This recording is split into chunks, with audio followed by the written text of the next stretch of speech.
to this. So in terms of the number of Jews by religion, we are, and it's not expressed by a confidence interval, we are absolutely confident that the number of Jews, number of people in America who consider themselves Jewish by religion actually increased relatively modestly during this period to something under 4 million, something like 3.8 million. Okay. Now, to build a population estimate so that we can have a conversation with people who use NJPS and use other sources of data, we can't only talk about US adults, we also have to talk about children. And so we have made an estimate, it's the light blue line here, of the number of children on top of the number of adults. And we've made this estimate basically by looking at how quickly the cohort of adults who say that they are Jewish by religion, 18 to 24, has grown. This is a conservative estimate of the population, but it's an estimate that will help us get closer to the actual number of Jews. And again, why do you say that's conservative? Because you're assuming that the rate of growth 20 years ago is the same as it is today. So why is that conservative? Because as the population increases, there are probably more children. There are also more children who may be considered Jewish by their parents.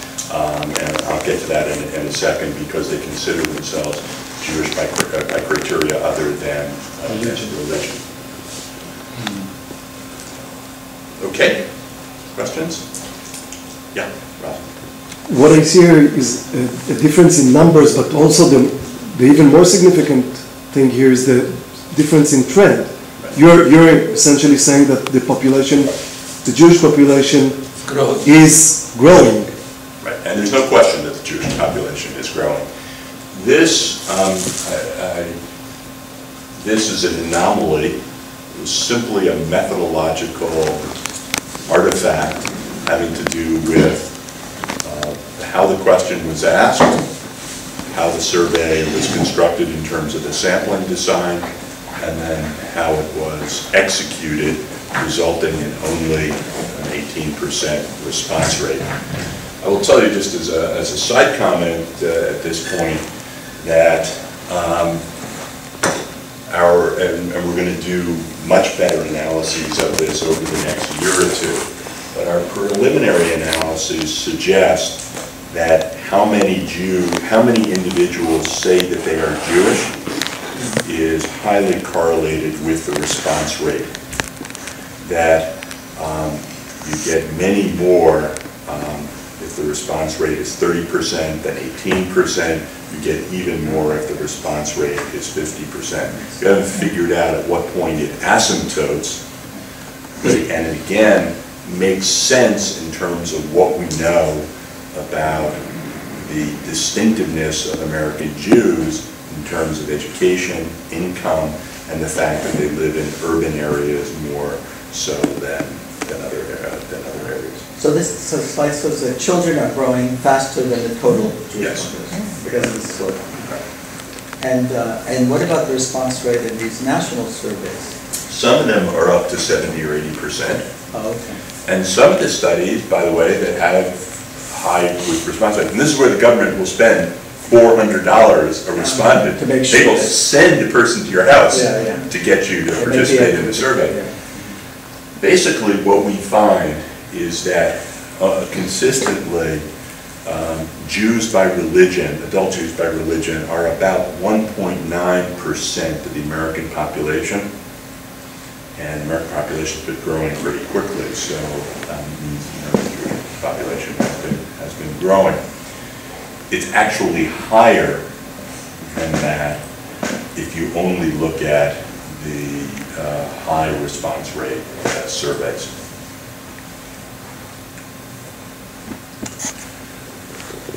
Okay, so after this one, anyway, I have been working on this, and we've been adding surveys over the last number of years. And one of the pieces of feedback that I got was, well, Saxe, you can only tell us about Jews by religion. We know that American Jews don't only identify by religion, they identify by other criteria. How are you going to find them? And so what if you know how many? You don't know anything about who people are. So we've been working with an outfit called Knowledge Networks, which is one of the large opinion research companies in the United States.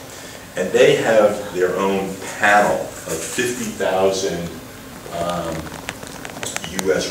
residents age 13 and older. They got them using what is now considered the best strategy for doing surveys, because it doesn't involve telephone. It's called address-based sampling. They have it from the post office, every single address. And they get people to agree to participate in a panel. If they don't have computer or internet access, one of the things that they get as a part of agreeing to serve in the panel is internet access. And out of their 50,000, we helped them design some of the screening questions. There are about 1,400 people. Note that that is higher than 1.9%. There are about 1,400 people who have something in their background that connects them to Jewish life. Yes? Maybe I missed you, but who is a Jew to your survey? How do you define a Jew?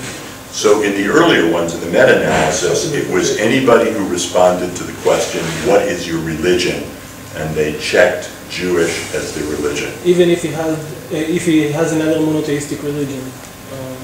The question, I think the question only allows one to have one, you can only choose one category. You can't say I'm Jewish, Muslim, and Protestant. You can say I'm Jewish, or you can say I'm Muslim, or I'm Protestant, or what have you, or Catholic. In this study, these are 1,400 people out of the 50,000, more or less, who said that they had a Jewish parent, who said they had some kind of connection to Jewish life. Jewish spouse as well? Not a Jewish spouse for this particular purpose. We've done what it says at the bottom. We've surveyed this panel several times in June, July, and December. We get an 80% or better response rate. And we've applied preliminary weights from the cross-survey synthesis to the survey, and I'm going to report some of the data from it. If you're interested in this panel, and you read journal, there's a very large commission report in Public Opinion Quarterly, the leading journal in the survey research field, about essentially the quality of this Knowledge Networks panel and how much better it is than so-called opt-in surveys, which are the basis for most of the surveys you see in the American Jewish world.